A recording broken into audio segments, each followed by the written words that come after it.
Ada nggak Ya, yang bisa dilakukan oleh seorang suami untuk memperbaiki kualitas sperma? Misalnya kayak kebiasaan macam-macam.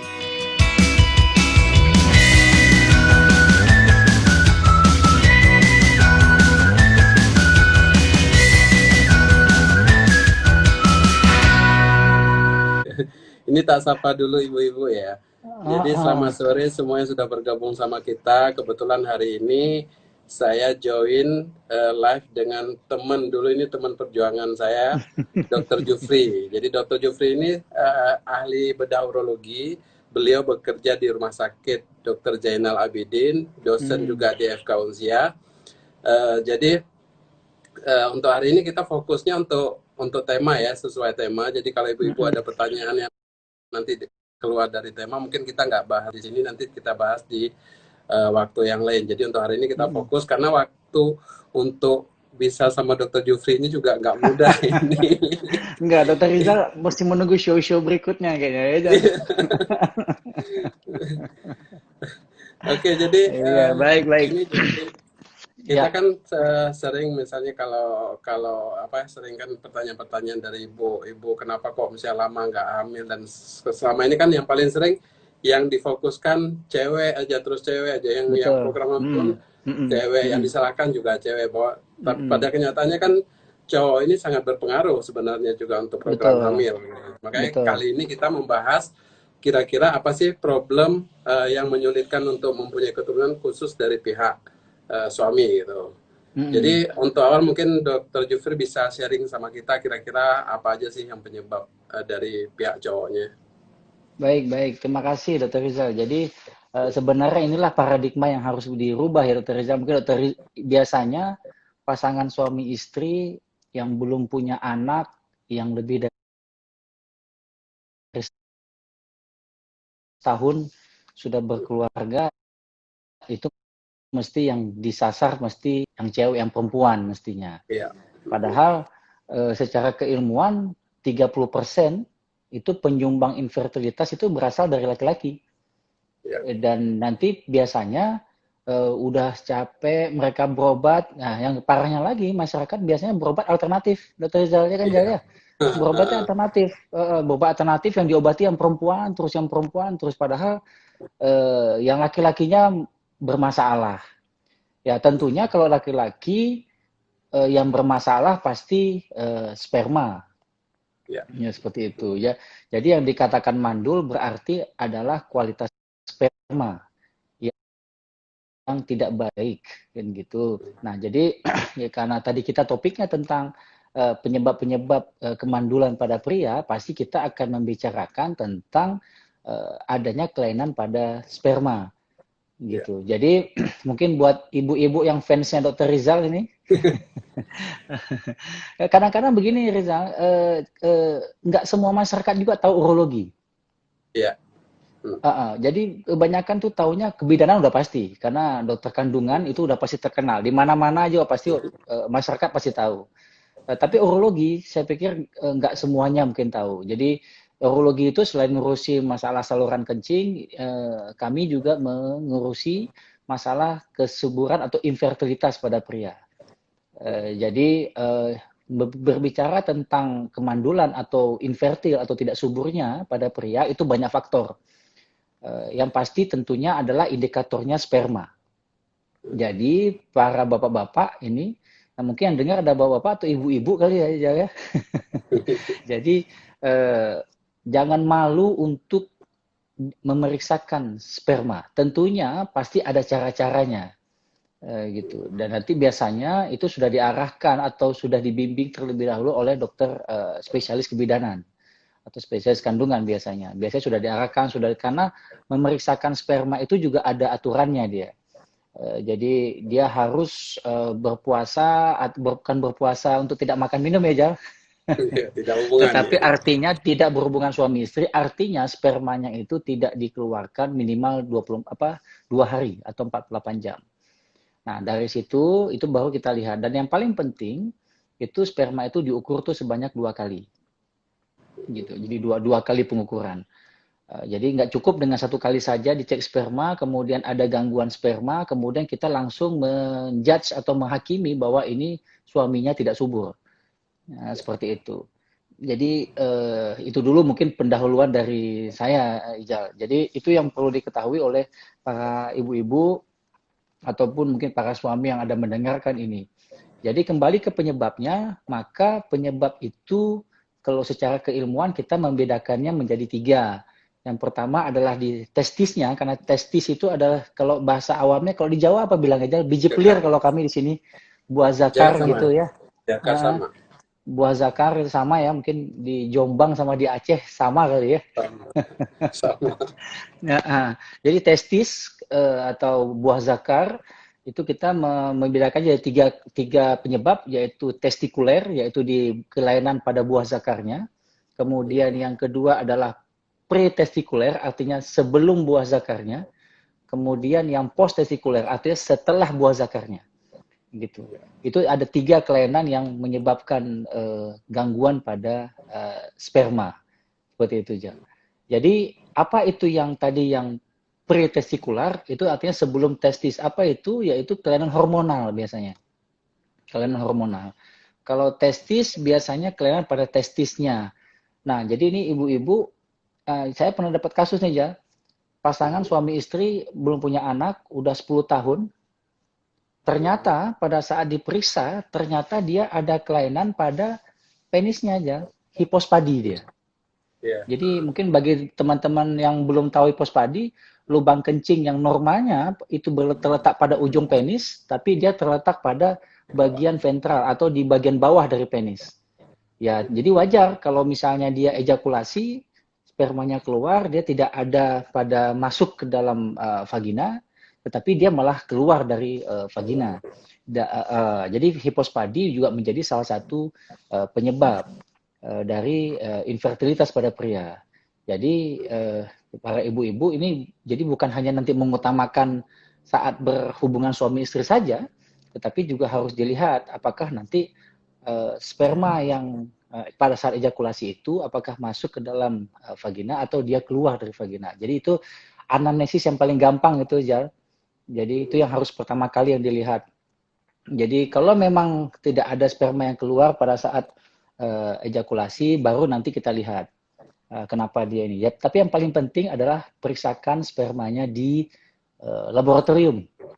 Di laboratorium Dasarnya biar dari kita sperma tahu. dulu ya. Betul, betul. Periksa sperma dulu, ya. Seperti itu. Jadi nggak bisa kita mengetahui kelainan tadi apakah dia sebelum testis, pada testis atau setelah testis kalau tidak memeriksakan sperma. Jadi intinya adalah memeriksakan sperma di laboratorium. Mungkin sementara itu dulu nih, Jan. Mm-mm. Jadi ibu-ibu Jadi kalau misalnya hubungan, jadi dilihat-lihat juga bentuknya itu normal enggak, lubangnya di mana. Jadi jangan nggak tutup sekedar mata hanya Bu. ereksi, Jadi Jal, kalau ya. ada kelainan, 10 tahun nggak ketahuan kan lumayan lama itu, berarti nggak dilihat. Makanya itu tadi, makanya kita bilang kan mau kita ya eh, dia sudah musibah, kemudian kita nanti mau guyon jadi nggak enak gitu kan ya. Tapi kita mau Sensitif guyon ya ya kok kalau kita guyon. sensitif soalnya. Masa mau kita bilang 10 tahun kemana aja kok nggak perhatikan itu kan jadi nggak jadi nggak enak gitu. Tapi biasanya saya pribadi akan bilang bahwa oh ini wajar terjadi begini karena lubang kencingnya itu tidak berada pada tempat yang normal seperti itu. Itu satu dua kasus kita dapat yang seperti itu, Rizal. Jadi ternyata pas kita lihat dia hipospadi atau biasanya lubang kencingnya itu kecil gitu. Jadi itu biasanya anamnesis atau yang paling gampang keluhannya adalah pasti kencingnya juga bermasalah. Jadi itu yang paling gampang nanti nih ibu-ibu. Jadi kencingnya bermasalah atau tidak. Kalau memang kencingnya itu pancarannya kecil, maka kita harus curiga jangan-jangan ini kelainan sperma atau tidak hamilnya, tidak terjadi kehamilan itu terjadi karena adanya penyempitan di saluran kencing. Mungkin itu ya. Oke. Kalau dari pengalaman Jufri selama praktek itu kira-kira paling banyak permasalahan cowok itu di mana? Kelainan apa yang paling sering ketemu? Paling sering itu varikokelnya. Jadi Varikokel ya. varikokel, betul. Varikokel itu adalah mungkin kalau yang bukan dokter mungkin pernah mendengar varises. Kalau varises itu di kaki, kalau Jufri selalu bilangnya varisesnya di kantung kemaluan. Gitu. Jadi dia adalah sebenarnya pelebaran pembuluh darah vena di kantung kemaluan sebenarnya. Jadi kita menyebutnya itu varikokel. Dan biasanya itulah penyebab paling banyak yang tersering yang datang ke praktek urologi selama ini. Itu umumnya seperti itu. Hampir sekitar 60-70% penyebab infertil yang datang ke urologi itu biasanya itu karena varikokel biasanya. Yang sulitnya, varikokel itu nggak ada keluhan. Iya. Gitu, nggak ada keluhan. Jadi suaminya berasa sehat-sehat aja tuh, nggak ada keluhan dia. Tapi kemudian pas kita periksa spermanya ternyata ada gangguan. Dan yang paling sering gangguan akibat varikokel itu yang 3 aja. Jadi jumlahnya turun, kemudian gerakannya juga turun, kemudian bentuknya atau morfologinya juga turun. Kita menyebutnya oligoastenoterato. Zoosperma gitu. Itu kalau sudah ada ketiga item itu, biasanya penyebab paling banyak itu adalah varikokel. Biasanya gitu. Jadi Gitu. kalau saya juga kan memang kebanyakan kalau orang program hamil kan larinya ke kandungan dulu. Jadi kalau saya sih biasanya setiap kalau orang mau program hamil, kalau cuma sendiri saya nggak terima. Jadi karena selalu harus dengan suami istri, karena saya nggak mau cewek terus yang ditembak gitu. Jadi biasa suami kita cek sperma, kalau spermanya misalnya ada masalah, kita ulang bulan depan. Kalau tetap bermasalah, biasanya tak USG kan. Jadi USG testis, nanti kalau memang ada hasilnya varikokel, baru kita konsulkan ke urologi. Jadi ya memang paling sering ketemunya varikokel. Cuman ada yang mungkin paling kita sering bisa ini yang paling sering ini yang paling penting bukan sering sorry, yang paling penting adalah USG-nya itu harus USG pembuluh darah, USG Doppler. Itu yang paling penting. Jadi kalau misalnya USG yang biasa saja, itu biasanya tidak bisa mendeteksi adanya pelebaran pembuluh darah. Jadi yang paling baik adalah USG Doppler namanya, USG pembuluh darah, USG Doppler. Jadi dengan USG Doppler ini kita bisa menilai ada 3 hal. Yang pertama adalah benar atau tidak varikokel. Yang kedua, dilatasi pembuluh darahnya itu sampai sejauh mana, karena varikokel sendiri itu ada gradingnya. Kemudian yang ketiga, kita mau lihat aliran darah ke testis, ukuran testis apakah itu masih baik atau tidak. Nah, itu yang mau dinilai dari USG Doppler. Jadi memang disarankan untuk varikokel itu gold standarnya adalah dengan USG Doppler namanya ya. Mungkin itu dokter radiologi tahu nggak? Misalnya kadang-kadang kan radiologi kalau saya pasti itu udah jadi tahu ya. standarnya aja, udah standar. Beberapa kita yang urologi dengan ada kompetensi tambahan ikut kursus itu biasanya kita juga dibekali dengan kemampuan itu. Jadi kita melakukan USG Doppler biasanya. Seperti saya terus terang waktu ikut kursus workshop USG Advance itu diajarkan bagaimana kita mendeteksi adanya varikokel. Jadi kita di praktek sementara ini kalau saya ini pakai probe itu ya.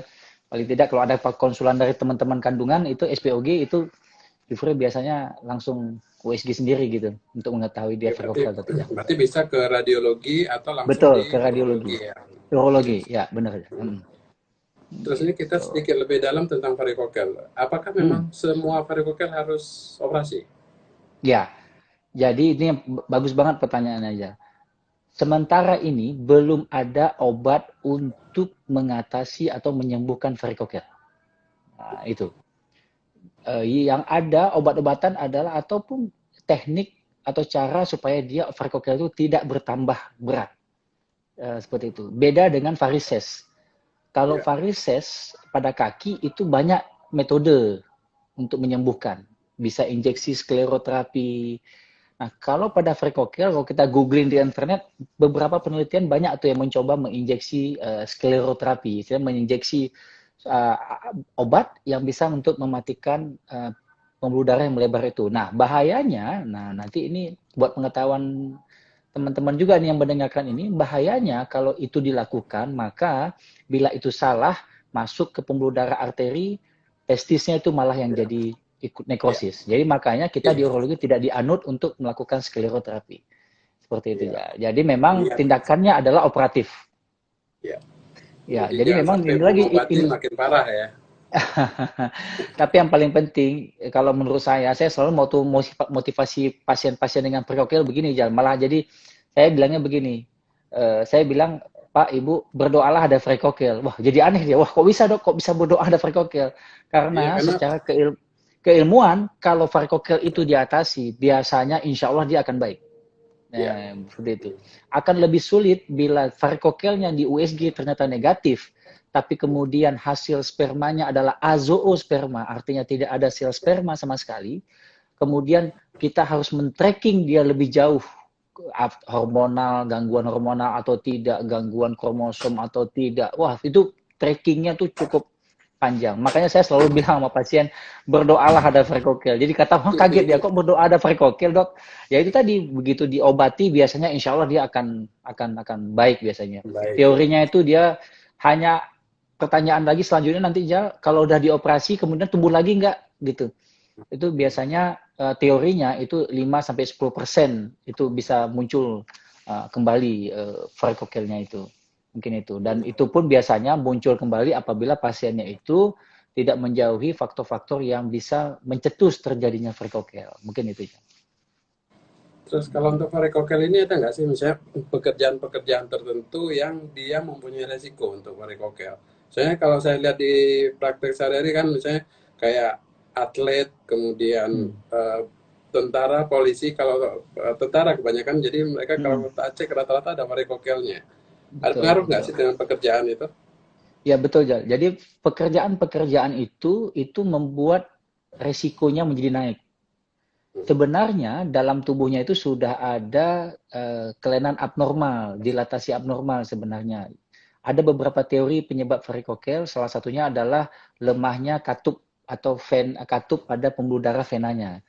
Nah, itu biasanya karena dia lemah katupnya, kemudian dicetus lagi dengan kegiatan-kegiatan yang Rizal bilang tadi, pokoknya adalah semua kegiatan-kegiatan yang bisa menyebabkan tekanan perut itu naik. Kalau bahasa kita tekanan intraabdominnya naik. Apa Ya, itu? Angkat yang berat. Nah, kenapa kayak maaf ya, bukan profesi tentara atau polisi itu bukan ini bukan dengan maksud tapi biasanya mereka itu melakukan latihan-latihan fisik. Latihan-latihan fisik. Malah karena itu, Rizal, itu tidak dibenarkan masuk tentara atau polisi ada varikokel. Ya, itu dasarnya. Karena nanti dengan latihan mereka, latihan fisik mereka, itu akan membuat varikokelnya yang tadinya dia cuma grade 1 akan makin berat dia. Nah, seperti itu. Jadi makanya memang pekerjaan-pekerjaan tadi kayak yang Rizal bilang kayak yang diangkat-angkat berat, kemudian apa namanya olahraga, terutama olahraga yang sifatnya dia ada melompat ya. ya. Scott Voli, jam ya.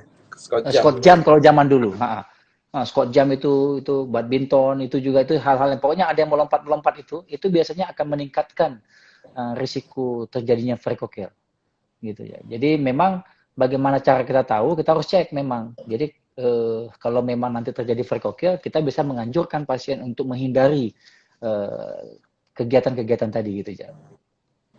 Gitu.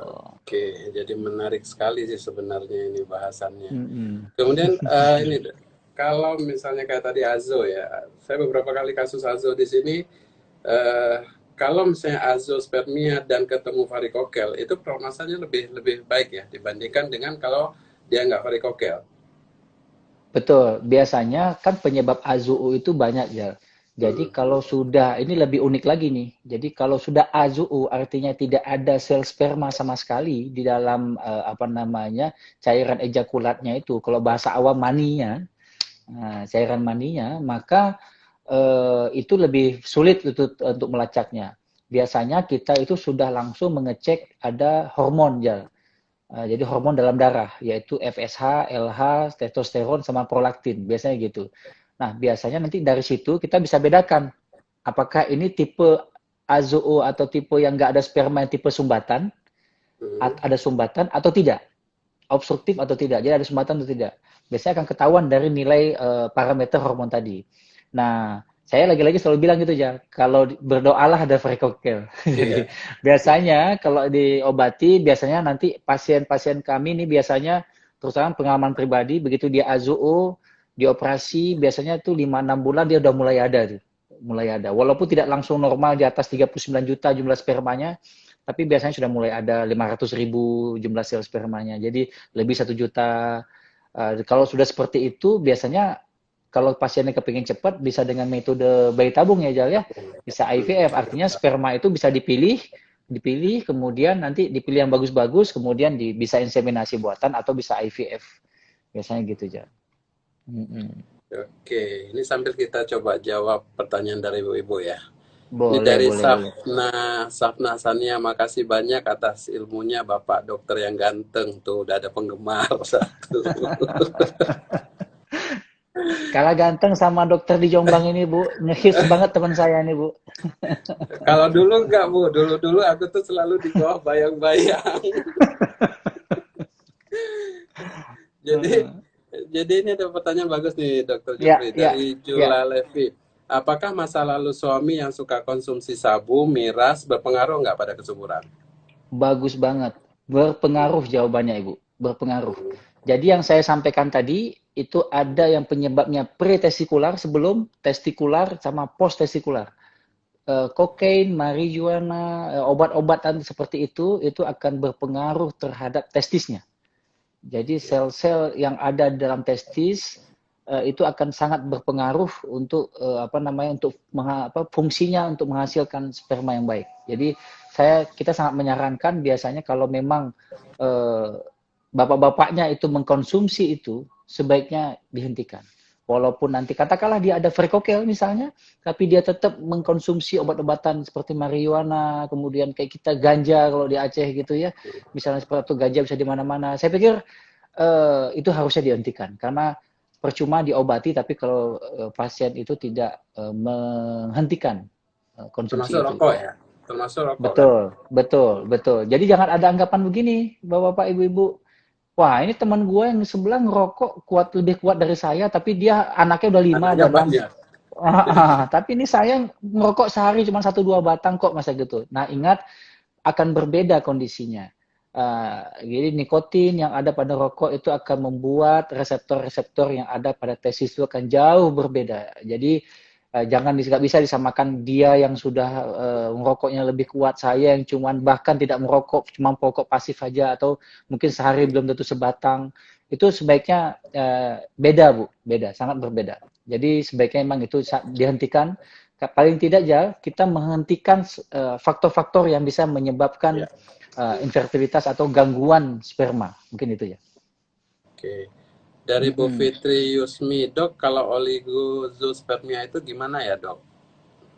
Nah, oligo itu maksudnya adalah kan jumlah sel spermanya yang turun. Nah, itu tadi lagi-lagi harus dicek apakah penyebab oligospermanya itu karena faktor ada atau tidak varikokel atau ada gangguan hormonal. Biasanya karena stres juga bisa menyebabkan Ya. oligosperma. Misalnya, nah ini ada juga ya pernah ada literatur itu berendam atau sauna. Kita mandi sauna itu berendam, itu laki-lakinya berendam di air panas di bathtub yang terlalu lama. Itu jurnalnya itu lebih daripada setengah jam dia berendam itu setiap hari dia lakukan, itu juga ada teori itu berpengaruh terhadap Ya. kualitas sperma. Jadi sebaiknya bagi yang tadi yang ibu yang suaminya mengalami zoosperma itu diperiksakan dulu, dipastikan kayak dokter Rizal bilang tadi di USG atau diperiksakan ke urologi apakah dia ada varikokel atau tidak. Bila varikokelnya negatif, baru kita lihat faktor yang lainnya tadi. Ada nggak sauna atau sering berendam, kemudian ada nggak riwayat benturan, dan yang paling penting testisnya ada nggak tuh di kiri kanan. Betul, jangan-jangan dia itu punya riwayat dulu testisnya waktu kecil itu tidak turun.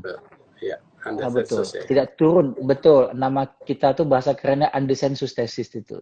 Karena itu juga penyebab infertilitas pada laki-laki. Gitu ya. Ini juga ada yang menarik nih. Dok, dari Bu Yuli, Dok, suami saya penderita diabetes. Apakah berpengaruh pada sperma? Berpengaruh. Ya. Berpengaruh. Jadi karena DM itu akan membuat radikal bebas. Jadi radikal bebas, baik radikal bebas ke dalam tubuh kita, dalam hal ini kalau ke sperma ke testis. Dia akan pengaruh. Banyak sekali penelitian-penelitian tentang itu. Dan yang jelas jawabannya DM-nya sangat pengaruh. Jadi jawaban kita adalah, saran kita mungkin ya, kontrol gula darahnya, pastikan bahwa tidak ada penyebab yang paling umum tadi, varikokel tidak ada. Kemudian dicek hormonal tadi, testosteron, FSH, LH, dan prolaktin. Bila itu memang murni jelas karena DM-nya, biasanya diberikan ini Jal, biasanya makanya teman-teman kebidanan tuh biasanya dikasih obat-obat antioksidan Jal. Ya.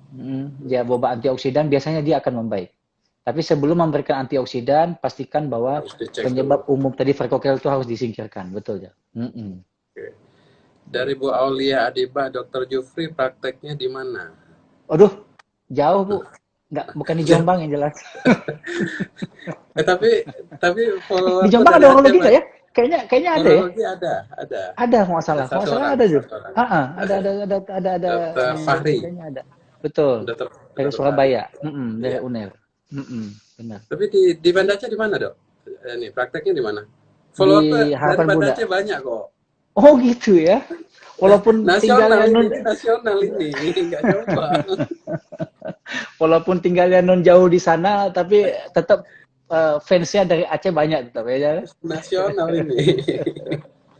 Memang Rizal ini fan-nya banyak ini, Ibu. Jadi saya sebentar aja diiklankan dengan Dokter Rizal langsung itu permintaan accepted apa friend-nya. Banyak kan? Ini belum tak umumkan ini. Jadi Dokter Di Rumah Jufri Sakit ini Harapan Bunda aja. Di ya, Rumah Sakit di Harapan Harapan Bunda Bunda kalau di ya. Aceh. Ya, dengan selain tugas utamanya di Zainal Abidin dan di FK Unsia. Hari apa aja? Setiap hari kah?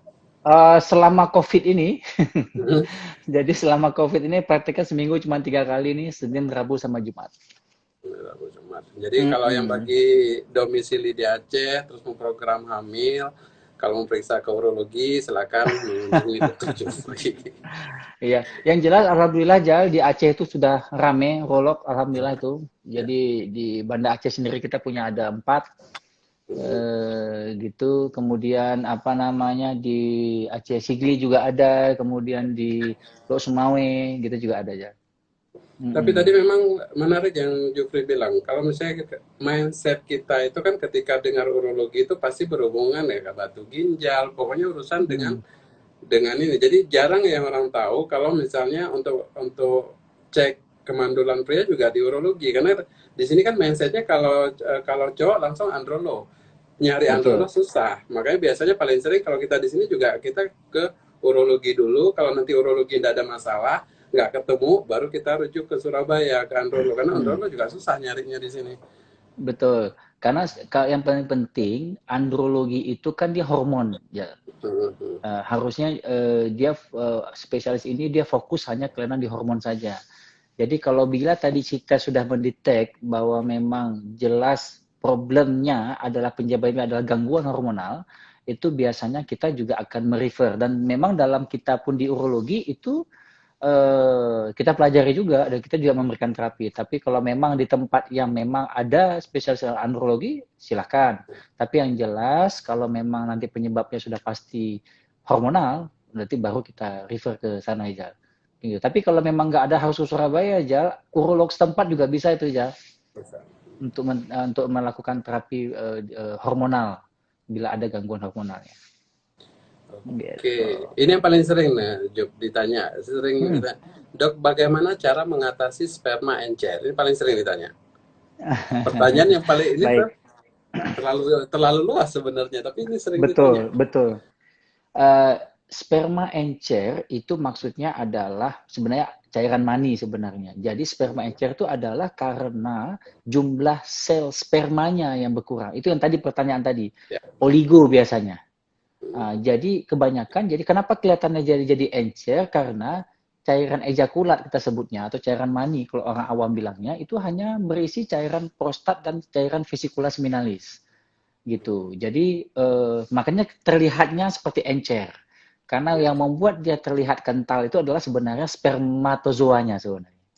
Nah, jadi biasanya kalau secara awam nanti bisa dilihat kalau dia terlihat tidak kental atau encer, maka berarti secara kasat mata kemungkinan dia menderita oligozoosplerma atau berkurangnya jumlah sperma itu sangat besar. Sebaiknya secara objektif diperiksa ke laboratorium. Ya. Jadi pastikan dulu, jangan dilihat encer kemudian Iya. langsung dipanis terus gimana, itu jangan. Pasti kalau Jadi ibu berobat ke ahli kandungan atau urologi pasti akan disuruh periksa lab juga, seperti itu. iya, jadi saya juga Gitu. sering. Jadi kalau saya, Dok, sperma suami saya encer. Tahu dari mana, Bu, Hmm. encer? Membandingkannya pakai apa kita tahu encer dengan Iya. enggak? Hmm. Jadi Hmm. sebelum kita mengatakan sperma ini encer, tetap harus sperma analisa dulu. Dari sperma analisa baru Betul. kita bisa lihat, oh jumlahnya gimana, pergerakannya gimana, morfologi gimana, baru Hmm. enak. Jadi nggak bisa hanya Hmm. visualisasi kita lihat encer. Malah kalau saya tak guyon, kalau keras malah kasihan suaminya keluarnya gimana. Ya, jadi Betul tetap ya, harus betul. ini. Oh iya, ini Hmm. ada satu Betul. lagi. Hmm. Ejakulasi dini dari Bu Hestina Lasari. Dok, ejakulasi dini bisa menyebabkan infertil tidak? Bisa, jawabannya Ah, bisa. Jadi sebenarnya ada beberapa jurnal yang menyatakan bahwa ejakulasi dini itu sendiri bisa menyebabkan gangguan sperma, walaupun prosentasenya itu tidak terlalu besar sebenarnya. Makanya, maaf ya, ada juga pasien yang datang karena konsultasinya ke urologi itu karena bidangnya urologi, misalnya katakanlah dia ejakulasi prematur, artinya cepat dia keluar, itu bahasa awamnya, itu dia udah punya anak 3 aja. hmm. Artinya dia nggak ada masalah sebenarnya, tetapi istrinya itu tidak pernah istilahnya orgasme, Nyampe. tidak pernah orgasme, tetapi dia punya anak. Hmm. Seperti itu. Jadi, tapi itu tadi bahwa kalau ejakulasi prematur, pertanyaannya apakah menyebabkan gangguan sperma? Jawabannya iya, bisa, walaupun dengan persentasenya kecil. Mungkin itu ya. Oke, jadi mungkin tambahan aja sih, kalau misalnya dia ejakulasi dini tapi kualitas spermanya masih bagus dan Iya. ketika hubungannya juga posisinya pas, masih memungkinkan untuk hamil. Karena bedanya Betul. gini, kalau misalnya cowok untuk bisa mengeluarkan sperma itu harus ejakulasi dulu, sedangkan cewek Hmm. enggak. Cewek walaupun Hmm. dia nggak orgasme, tapi masih memungkinkan juga dia hamil selama spermanya itu juga kualitasnya bagus. Jadi kalau ejakulasi dini tapi spermanya baik, untuk hamil masih bisa. Tapi kalau ejakulasi dini yang disertai dengan gangguan sperma, itu baru menyebabkan infertil. Jadi Hmm. tambahan.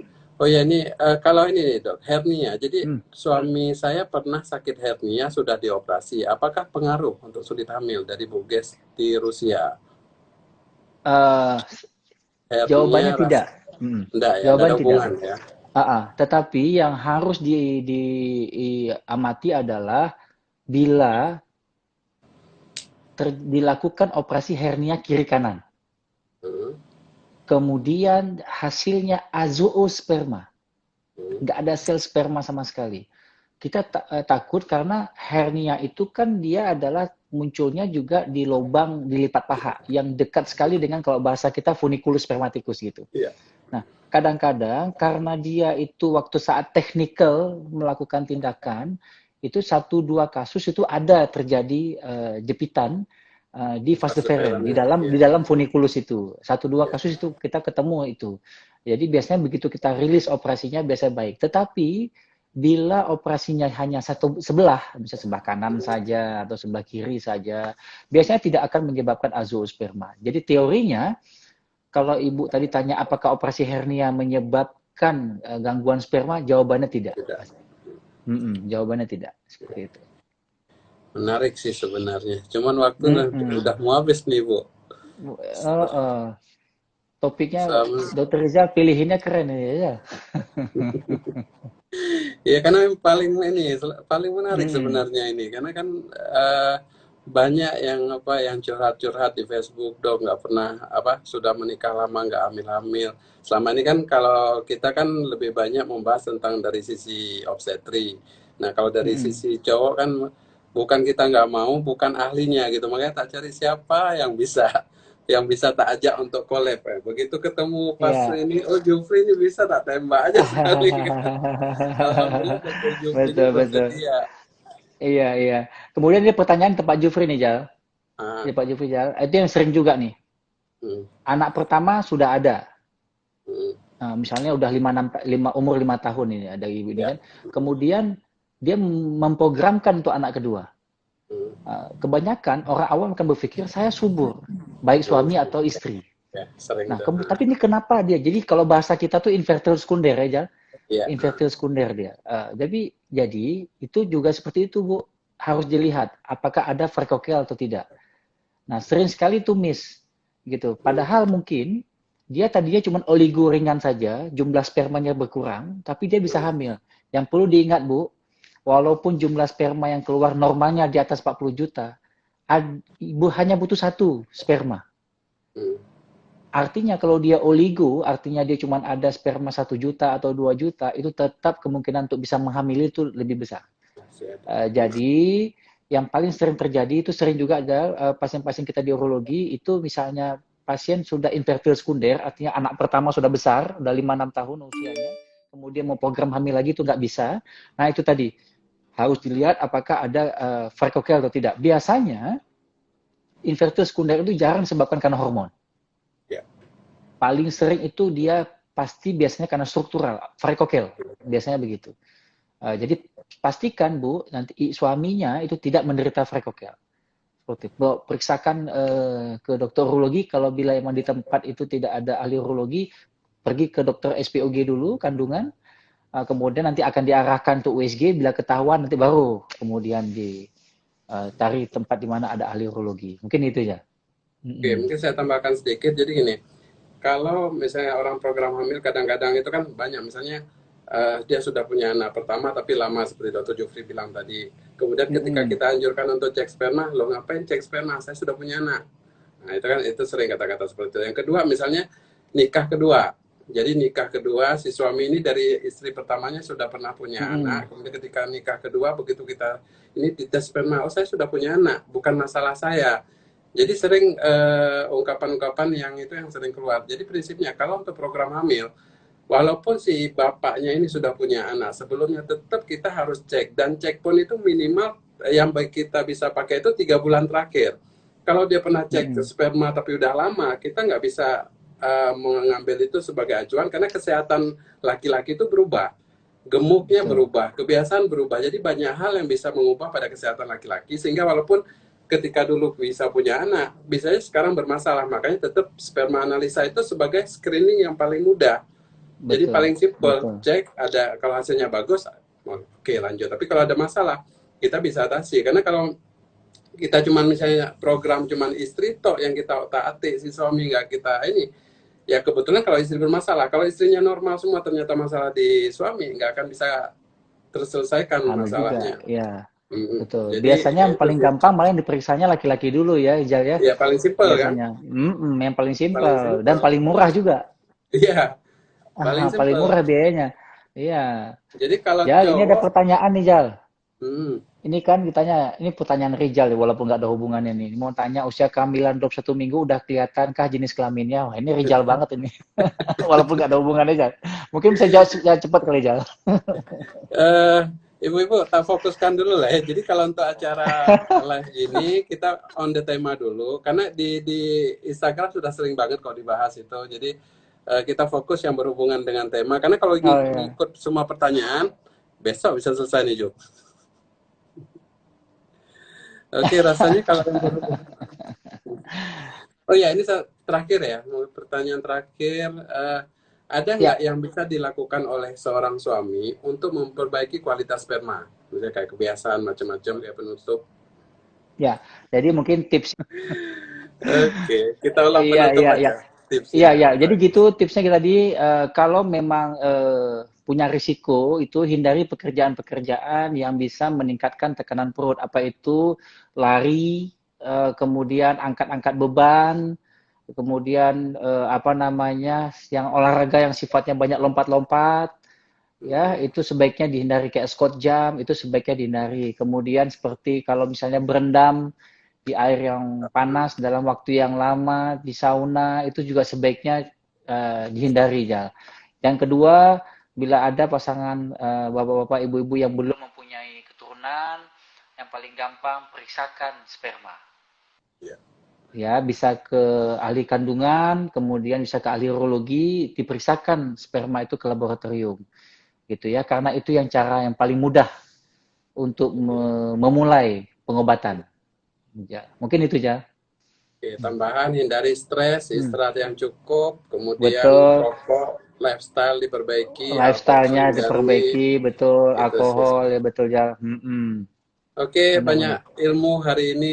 Ya, Alhamdulillah terima kasih banyak Jal. berisi banget hari ini. Jadi kalau ibu-ibu ada yang pengen kangen untuk kita live dengan Dokter Jufri, nanti apa di inbox aja judulnya apa, nanti Eh, kalau ada waktu kita ke coba Mister bahas lagi. Hostnya, ke Mister Hostnya. Oke, Ju, makasih banyak. Baik Jal, terima Alhamdulillah kasih tadi banyak, ya, sama-sama. Baik, baik, salam sampai buat ketemu. keluarga. Ya, salam Oke, juga Jal. Baik, makasih. ya. Yuk, baik. Ya, Assalamualaikum. Assalamualaikum. Waalaikumsalam warahmatullahi wabarakatuh.